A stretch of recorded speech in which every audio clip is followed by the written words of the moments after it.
Parimala and go trailer பார்த்தோன்னே டெஃபினட்டாக அந்த படத்தை வந்து தேட்டரில் பார்த்தே ஆகணுங்க அப்படிங்கிற மாதிரி ஒரு தாட் வந்து நமக்கு வந்துட்டு உருவாச்சு. அதில் வந்து எந்த விதமான மாற்று கருத்துமே இல்லைன்னு வச்சுக்கோங்களேன். ஏன்னா ட்ரெய்லரில் வந்து பார்த்தீங்கன்னா அந்த தர்ஷியம் படத்தோட அந்த எலிமெண்ட்ஸ் வந்து டெஃபினட்டாக ஸ்டோரி இந்த மாதிரி தான் இருக்க போகுது அப்படிங்கிறது நமக்கு நல்லாவே தெரிஞ்சு போச்சு. பட் ஸ்க்ரீன் பிளேல வந்து எப்படி நமக்கு வந்து கொண்டு வர போகிறாங்க, dark comedy and crime thriller இந்த 2 காம்போஸ் இருந்தால் எப்படி இருக்கும் அப்படிங்கிறது ஒரு மிகப்பெரிய எக்ஸ்பெக்டேஷன் வந்து நமக்கு உருவாச்சு. பட் நிஜமாவே அப்படி இருந்ததா இல்லையா அப்படிங்கிறதான் இப்போ நமக்கு வந்து ஒரு மிகப்பெரிய கொஸ்டின் மார்க்கு. படத்தில் ஆரம்பிக்கும் போது வந்து பார்த்தீங்க அப்படின்னா பரிமளா அண்ட் கோ அப்படிங்கிறது நான் உண்மையிலே எப்படி நினச்சிட்டு போனோம் அப்படின்னா கண்டிப்பாக ஊர்வசி மேமோட பேர் தான் வந்து பரிமளாவாக இருக்கும். ஸோ பரிமளா அண்ட் கோனா ஊர்வசி மேமோட குடும்பத்தில் நடக்கக்கூடிய ஏதோ சம்பவம் நடந்திருக்கு, அதை பற்றி தான் இருக்கும் அப்படின்னு சொல்லி பார்த்தா படத்தோட ஸ்டார்டிங்லே பரிமளானா யாருன்னா ஜெயராம் சார் தான் அப்படிங்கிறத வந்துட்டு அங்கே வந்து காமெடி ஆரம்பிச்சிட்டாங்க. பட் போக போக உண்மையிலே காமெடி இருந்ததா இல்லை ஊர்வசி மேம் வந்து படம் முழுக்க வந்து தைலம் தேய்ச்சிட்டு இருப்பாங்க பார்த்தீங்களா, அதே மாதிரி வந்து நம்மளும் தேய்ச்சிட்டு இருந்தோமா அப்படிங்கிறத அந்த வீடியோவில் பார்க்க போகிறோம். வாங்க பார்க்கலாம். ஹலோ மூவி லவர்ஸ், நான் உங்கள் மகேஷ் கடைசியாக உங்களை அன்புடன் வரவேற்கிறேன். என்னோட வீடியோக்கள் வந்து உங்களுக்கு பிடிச்சா மறக்காம லைக் பண்ணுங்கள், ஷேர் பண்ணுங்கள் அண்ட் கமெண்ட் பண்ணுங்கள். இந்த படத்தோட ஒன்லைனர் வந்து பார்த்தீங்க அப்படின்னா பரிமளா அண்ட் கோட குடும்பத்தில் இருக்கக்கூடிய 2வது பொண்ணு மதுமிதா வந்து சாண்டி வந்து ஒன் சைடாக லவ் பண்ணிட்டு இருக்காப்ல அண்ட் ரொம்ப டார்ச்சர் பண்ணிட்டு இருக்காருன்னு வச்சுக்கோங்களேன். திடீர்னு ஒரு நாள் சாண்டி வந்து மர்மமான முறையில் அந்த ஏரியாவில் வந்து செத்து கிடக்காரு. இதை விசாரிக்க வரக்கூடிய போலீஸ் அதிகாரி மிஷ்கின் வந்துட்டு இவங்க 4 பேர் மேலேயும் சந்தேகப்படுறாங்க. 4 பேருமே வந்து பார்த்தீங்கன்னா அவங்களுக்குள்ளே சந்தேகம் இருக்குது. 4 பேரில் யார் கொலை பண்ணா அப்படிங்கிறது அவங்களுக்குமே வந்துட்டு ஒரு மர்மமான முறையில் தான் இருக்குன்னு வச்சுங்களேன். கடைசியில் உண்மையில் இந்த கொலையை யார் பண்ணியிருக்காங்க, எதுக்காக பண்ணியிருக்காங்க அண்ட் மிஷ்கின் கிட்ட வந்து இந்த பரிமளா அண்ட் கோ வந்து எப்படி தப்பிச்சாங்க அப்படிங்கிறத அந்த படத்தோட ஒன்லைன் ஸ்டோரி ஒரு பக்கம் இருந்துட்டு போடுங்க. படத்தோட ஸ்க்ரீன் பிளே வந்து பார்த்தீங்கன்னா அந்த ஃபர்ஸ்ட் ஹாஃப் வந்து பார்த்தீங்கன்னா வேற லெவலில் இருக்குது.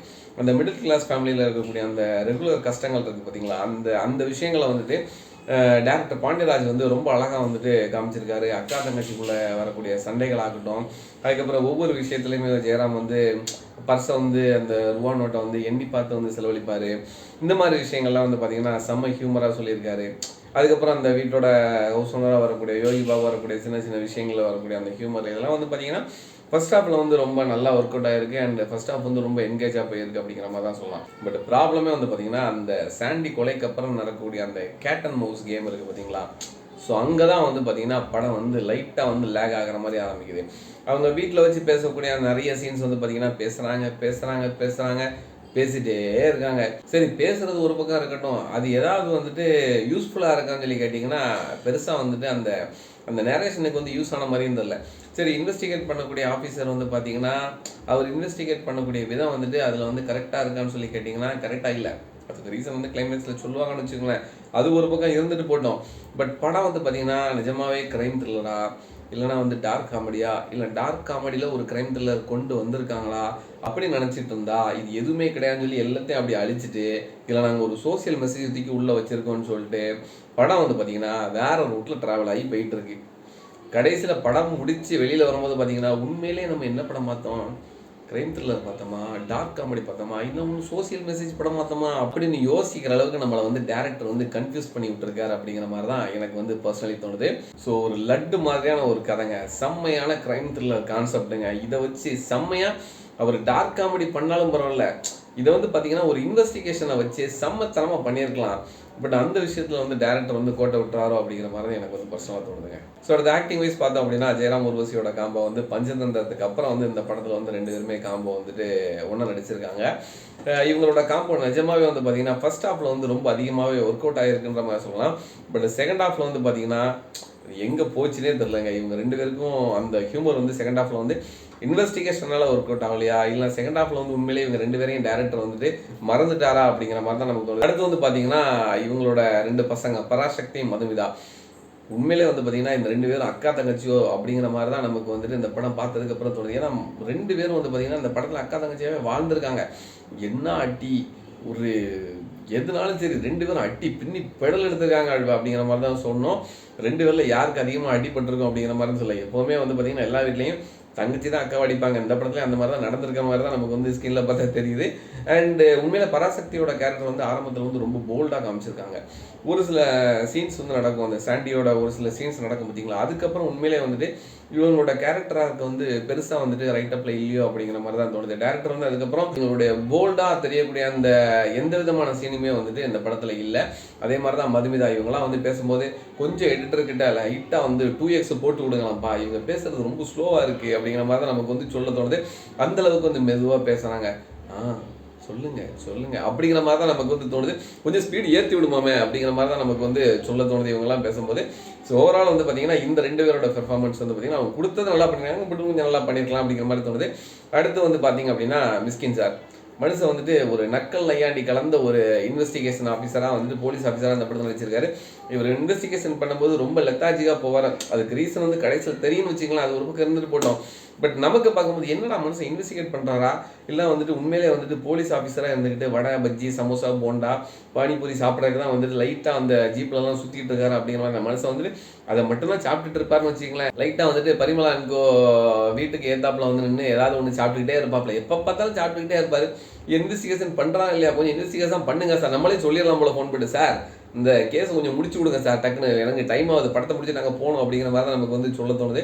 அந்தளவுக்கு வந்துட்டு இவரோட கேரக்டர் வந்து இந்த இடத்துல இருக்குன்னு சொல்லலாம். அடுத்து வந்து பார்த்தீங்கன்னா வில்லன் சாண்டி.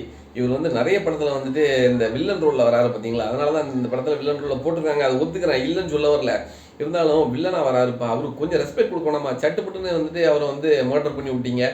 சரி, மர்டர் பண்ணதோடு நிப்பாட்டினா பரவாயில்ல, மர்டர் பண்ணதுக்கப்புறம் அங்கங்கே வந்துட்டு பராசக்தி மதிமுதா இருக்க ரூம்லலாம் வந்து பார்த்தீங்கன்னா பேய் மாதிரி வர வச்சு அவரை வந்து ஒரு ஜோக்கர் மாதிரி ஆக்கிவிட்டீங்களா டைரக்டர். என்ன டைரக்டர் நீங்கள் பண்ணிருக்கீங்க, ஒரு வில்லனுக்கு உண்டான ஒரு இதே கொடுக்கலையா நீங்கள் அப்படிங்கிற மாதிரி தான் நமக்கு வந்து தோணுச்சு. அதே மாதிரி வந்து பார்த்தீங்கன்னா அந்த படத்தில் ஹீரோ வரக்கூடிய சந்தோஷ் சோபன் வந்து மனசு ஆரம்பத்தில் வந்து பார்த்தீங்கன்னா செம்மையாக வந்துட்டு பெர்ஃபார்மன்ஸ் பண்ணிட்டு இருப்பாரு. திடீர்னு அவர் எங்கே காணாம போகிறான்னு தெரியல, செகண்ட் ஹாஃபில் வந்து சப்போர்ட்டிங் ரோலில் வர மாதிரி வந்திருப்பாரு. திடீர்னு அவர் வந்து வேற மாதிரி காமிச்சிருப்பாங்க, என்னப்பா இப்படி பண்ணி வச்சிருக்கீங்களே அப்படிங்கிற மாதிரி தான் நமக்கு தோணுது.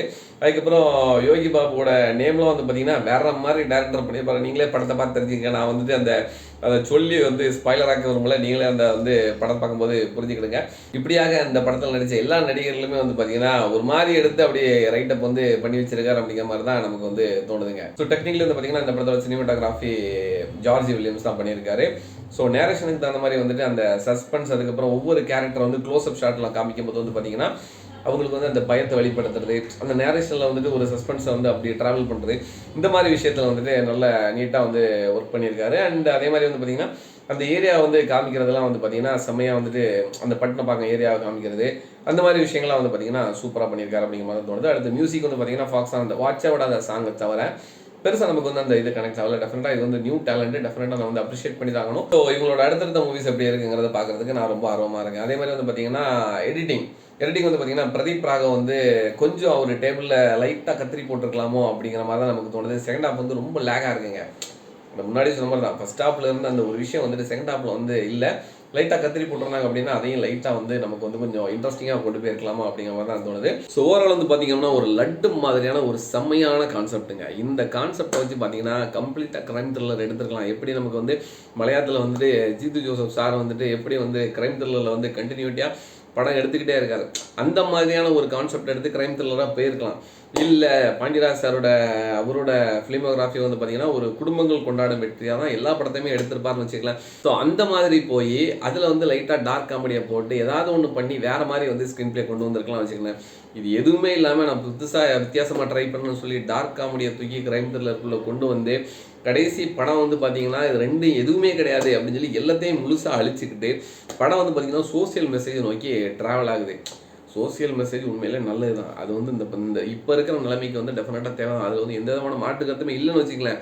பட் எண்ட் ஆஃப் த டே நம்ம படம் முடிச்சு வெளியில் வரும்போது டார்க் காமெடி படம் பார்த்தோமா, கிரைம் த்ரில்லர் பார்த்தோமா, சோசியல் மெசேஜ் படம் பார்த்தோமா அப்படிங்கிற மாதிரி வந்து நமக்கு வந்து ஒரு கன்ஃபியூஸ் ஸ்டேஜ்லேயே வந்துட்டு டேரக்டர் வந்து நம்ம வந்து குழப்பி விட்டு எடுத்திருக்காரு அப்படிங்கிற மாதிரி தான் நமக்கு தோணுது.